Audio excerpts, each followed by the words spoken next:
Welcome back to the channel, and today we're changing up the test bench. My test bench is pretty much what it is. It's for testing. I'll test graphics card, memory, for DDR4, storage drives, use it for tinkering and all that type of stuff. But for the most part, I mean, realistically, it gets used for graphics cards. I like to buy used graphics cards because lately, and actually it's been like this for a while, that's kind of the most expensive part of a computer. Think about it, 5090s, $2,000, and I mean, anywhere from $1,000 to $2,000 for good graphics cards. So I go out, I buy used graphics cards, test them, do all that type of stuff, refurbish it, and that's what my test bench is for. So a customer reaches out to me, they need a computer, and the specs that they're looking for, well, checks the boxes for my old test bench. So this is an MSI B550 mortar. It's actually been a really good board. I had 32 gigs of DDR4 just because, well, why not? Wi-Fi, all that good stuff, and it has a Ryzen 7 5700 or 5600, I forget, I mixed those two up. And they were looking for something within a price range kind of along this specs, and I was like, you know what, my test bench has it and I can make some money off of this. I've had this test bench for about a year, and I've had this set up for about a year, and all it gets used for, like I said, is just testing graphics cards. That's the whole point of it. And I figured, you know what, we could go ahead, flip this, make this couple of dollars. I've already got my money's worth out of it, and it would work good. So this would be put together in another system. I might do a video on that, but their goal that they're going for is a cheap Battlefield 6 computer. So we'll see if I decide to record something with that. Goodbye, old motherboard. I will miss you. And hello, new one. So this is a Gigabyte. I think it's like a 710. Is there a model somewhere around here? It's a 13th gen. I forget which Gigabyte motherboard it is. It does have DDR4, and the CPU that we're going to be using is a i5-12600KF. This is stuff that I've gotten in trade-in. It's actually a little faster than that one, but it doesn't have the nicer features of the other motherboards, such as the Wi-Fi, having the dual full-size PCIe ports. So, I kind of lose some of that. I mean, but like I said, this is just for testing graphics cards. So there is a trade-off, but considering what I use it for, it makes no sense to hold on to the other one when I can make money for it, and I can just go ahead and use this one. Computer doesn't get a lot of use besides popping a graphics card and test it. But moving on, so I do got to take memory from that one, but I need a cooler for this one, and I have this one. Now this company sent this to me about what? Gosh, forgive me, a year ago, and I kind of forgot to do a video on it, and right now it's the only cooler that has 1700 support, so we're gonna have to use this one, and it's a perfect time and opportunity. So let's open it up.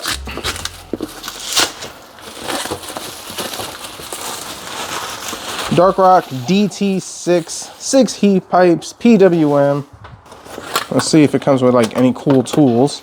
Oh shoot, we got tools. I really like this thing. Oh, this is kind of nice. I mean, it's not as nice as Be Quiet's one, but I mean, look at that. Okay, they get a check from me, instructions, and let's see, very well packaged, I will say that. Anything else? Nope, nothing else in the box.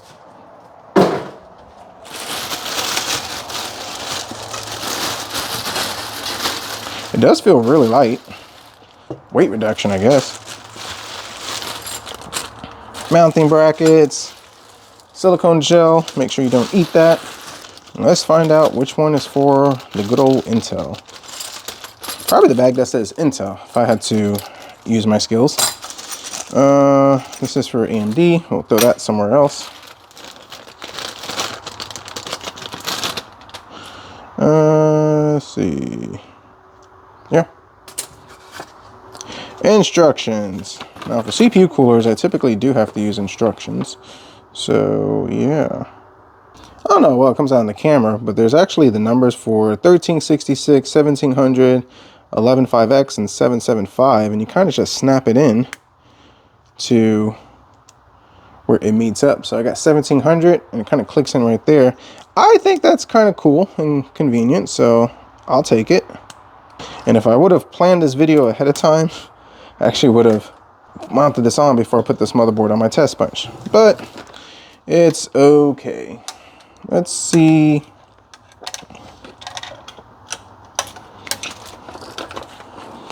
see how this thing's gonna mount, just like so. Maybe, you know, at least get this thing started that way. And I probably should have checked the instructions to make sure that's the direction that it goes, but I think we'll be okay. Yep, these face outward this way, outward that way, so we're good there. Let's try our fancy screwdriver. Oh no, this thing just doesn't feel right. I don't like it.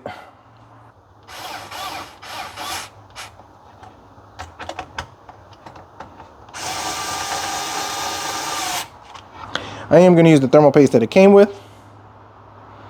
And just put a nice little line. There we go. There we go. Sure, that's too much, but it'll work. Peel action. Very satisfying. And let's kind of see if I could line this thing up the way it needs to be. This tool goes in like there.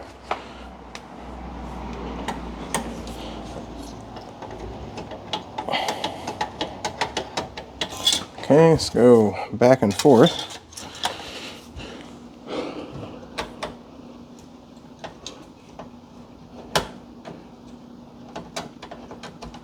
We're mounted. Doesn't look too bad. Question is, do we clear for our memory? Now these are 3000 speeds, and there's no particular reason why I'm using it other than the fact that I have it. That is not ideal. It's pushing up on the memory. Let's try these.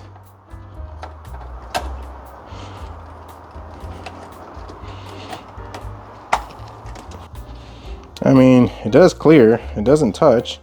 So if you're gonna use this cooler, you're gonna have to use thin memory or flip it the other way. I don't know how much you can see on this, but I mean, like a piece of paper's gap between the memory and the cooler. So if you're gonna use this cooler in this orientation, either you have to use memory without a heatsink or probably flip it the other way around. So we need to pop in our M.2. This is supposed to be like attached to that, but it broke. Pretty cheap. But let's pop in this. This is my 1 terabyte. Who makes this one? I can't remember. Oh, it's an HP 1 terabyte. I probably cannibalized it from a computer. There we go. Snaps right in. Our fan header's right over here. Fortunately, these are 2 4-pins with a splitter to it. Let's pop in our CPU. 24-pin, definitely a must. Am I putting it the right way?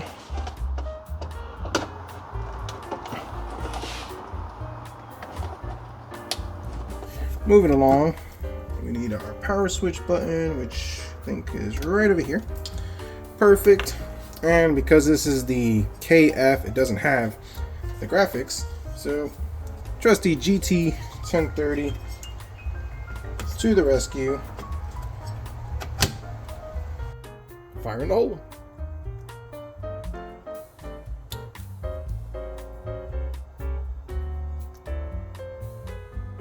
That was weird, but okay. Ah, I forgot. I have it set for the top monitor. All right, so CPU, memory. Oh, this memory is 216 gigs. That is sweet. So far, everything seems to be working. Temperature 24 degrees Celsius. So let's boot override. Now that I've tinkered with the settings. And what we're gonna do is install a fresh copy of Windows 11, because my other copy has had so many different motherboards, CPUs, graphics cards, memory, you name it, it's been on there. So why not give it a fresh start? So Windows installed, no issues on that. And going ahead and running a stress test on this. So this is the i5 12600KF, and running AIDA 64 for about 10 minutes. I mean, I think the hottest the temperature spiked to was about 60, sitting around 57, so not bad. Now, a few things I forgot to mention, and actually I had to do a little research on it. This is rated for 240 watts, which is not bad, so it probably could handle something a lot better. And as far as the memory issue I talked about earlier, apparently you can raise the fans up to help clear it, but I'm not a fan of that. I just think it'll look really bad. I mean, I'd probably have to raise this up maybe 1/4 of an inch, if that, maybe a little less. And it's just gonna look a little bit funky on that. I think for aesthetic purposes, that wouldn't look bad. Maybe put the fan over here, flip it around. I don't know. If I had to have a gripe, it would be that. Now, I've actually seen coolers where they're just a little taller or they're just more lean towards that way. And that looks pretty good. But I mean, it works. It works. If you're gonna leave in this configuration, just go ahead and just use memory that doesn't have a heat sink or RGB, and you should be fine. All right, so just a quick video, and what kind of led to this video is mostly the customer reaching out about trying to get a cheap system for Battlefield 6. So now looking at the specs, it's like a Ryzen 5 2600 and a 2060. I think we're gonna try to push it towards a Ryzen 7 2700 and a 2070 and see how well that experience is. I'm a firm believer, and I've had this happen a lot, and this is why I do this practice. If a customer comes in and they say, hey, I want to play this game, I want to get a budget system to kind of get my feet wet, I'm a firm believer in building that system, but trying it for myself before I sell it. If I build that system and I play that game and it's a miserable experience for me, I'm not going to sell it for the customer. I want them to be able to have a good gaming experience on it. And then once I build it, and if it's not up to a decent standard, what I'll typically tell them is like, hey, the game plays okay. It's not the best, it's not the smoothest. But if we go and upgrade, make these upgrades right over here, we can get a better experience for a little bit more money. I try to give them that option. Sometimes they say, no, we'll just try it with what you have. I'll see. And then usually they come back a couple of months later and say, hey, let's go with plan B and all that type of stuff. So, but if you're building computers for people, I highly recommend that, you know, whatever game they're looking to play, game on it, on that system. Number one, it's good stress testing. And number two, you know, it's a lot better that you can actually say, hey, I used it and it works good. Or, hey, I used it, it's not the greatest, but I do recommend you trying this. So transparency, and plus it'll lead to customer returns. And that's what I like. As far as this cooler, we're 26 minutes in, and I think it's actually spiked up a little bit to 65, 66 degrees Celsius, but it's on a low fan curve, and this thing is quiet. So it's actually pretty good, minus the little memory issue with raising up the fan, which I'm not a fan of. For $33, it's actually not bad, and I'll post the link down below for an Amazon if you're interested in checking it out. So I do recommend it. Darkrock DT6, not too bad. 240 watt TDP. Definitely some room if we wanted to put a beefier CPU on this, but it's just not on this motherboard because this motherboard is really cheap. And another reason for going down this path with my test bench is, number one, it's a test bench, so I don't need anything fancy. It's mostly for testing graphics cards, memory, cloning drives. So that's what I use it for. And then lately I've had a lot of socket 1700 CPUs come into the garage, so at least I have a test bench ready for it to test it out. As far as AM4, I have a bunch of AM4 motherboards and CPUs, a bunch of AM5, some older Intels, but I don't have this, so it's good to add to the arsenal for testing. So stay tuned. I may be doing a video on that Battlefield computer. We'll see. But with all that being said, comment down below. Let me know your thoughts, concerns, criticisms. What do you think of this cheap cooler? What's another cheap cooler that you could recommend besides this? Your thoughts on Battlefield 6 and what specs do you recommend for it?